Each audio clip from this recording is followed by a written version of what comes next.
സംസ്ഥാനത്ത് വീണ്ടും ശക്തമായ മഴയ്ക്കുള്ള സാധ്യത തെളിയുന്നു. തെക്കൻ കേരളത്തിൽ ഇന്ന് രാവിലെ മുതൽ തന്നെ ഒറ്റപ്പെട്ടയിടങ്ങളിൽ നേരിയ മഴ ലഭിച്ചു തുടങ്ങി. ഇന്നു മുതൽ വീണ്ടും അന്തരീക്ഷ സ്ഥിതി മാറി മറിയുമെന്നാണ് കേന്ദ്ര കാലാവസ്ഥാ നിരീക്ഷണ വിഭാഗം അറിയിച്ചിരിക്കുന്നത്. പത്തനംതിട്ട, കൊല്ലം ജില്ലകളുടെ കിഴക്കൻ മലയോര മേഖലകളിലാണ് രാവിലെ മുതൽ നേരിയ മഴ റിപ്പോർട്ട് ചെയ്തത്. സംസ്ഥാനത്ത് ഏതാനും ദിവസത്തെ ഇടവേളയ്ക്ക് ശേഷം വീണ്ടും മഴയ്ക്ക് സാധ്യത രൂപപ്പെട്ടതായി കേന്ദ്ര കാലാവസ്ഥാ നിരീക്ഷണ വിഭാഗം മുന്നറിയിപ്പ് നൽകി. കഴിഞ്ഞ ഏതാനും ദിവസം സംസ്ഥാനം മുഴുക്കെ വരണ്ട കാലാവസ്ഥയായിരുന്നു. ഒരു ജില്ലയിലും ഗ്രീൻ അലർട്ട് പോലും നിലവിലില്ലായിരുന്നു. എന്നാൽ ഇന്നു മുതൽ വീണ്ടും ചില ജില്ലകളിൽ ഗ്രീൻ അലർട്ടുകൾ പ്രഖ്യാപിച്ചിരിക്കുകയാണ് കേന്ദ്ര കാലാവസ്ഥാ നിരീക്ഷണ വിഭാഗം. തെക്കൻ ജില്ലകളിലാണ് മഴ സാധ്യതയുള്ളത്. ഒറ്റപ്പെട്ട നേരിയ മഴയ്ക്കുള്ള സാധ്യതയാണ് പ്രവചിക്കപ്പെട്ടിരിക്കുന്നത്. ഇന്ന് പത്തനംതിട്ട, ആലപ്പുഴ, കോട്ടയം, ഇടുക്കി ജില്ലകളിലാണ് മഴ സാധ്യതയുള്ളത്.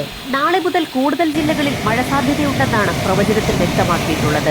നാളെ 6 ജില്ലകളിൽ ഗ്രീൻ അലർട്ട് നൽകിയിട്ടുണ്ട്. മറ്റന്നാൾ മുതൽ കൂടുതൽ ജില്ലകളിൽ മഴ സജീവമാകുമെന്നാണ് മുന്നറിയിപ്പിൽ വ്യക്തമാക്കിയിട്ടുള്ളത്. മഴയ്ക്കൊപ്പം ചില ജില്ലകളിൽ ഒറ്റപ്പെട്ട ഇടങ്ങളിൽ ശക്തമായ കാറ്റിനും സാധ്യതയുള്ളതിനാൽ പൊതുജനങ്ങൾ ജാഗ്രത പാലിക്കണമെന്ന് ദേശീയ ദുരന്ത നിവാരണ അതോറിറ്റി മുന്നറിയിപ്പ് നൽകി. കേരളത്തിൽ കനത്ത ചൂട് തുടരുകയാണ്. വടക്കൻ ജില്ലകളിൽ സാധാരണയിലധികം ചൂട് ഇപ്പോൾ തന്നെ അനുഭവപ്പെടുന്നുണ്ട്. മാർച്ച് മാസം ആരംഭിക്കുന്നതോടെ വേനൽ കടുക്കാനാണ് സാധ്യതയുള്ളത്.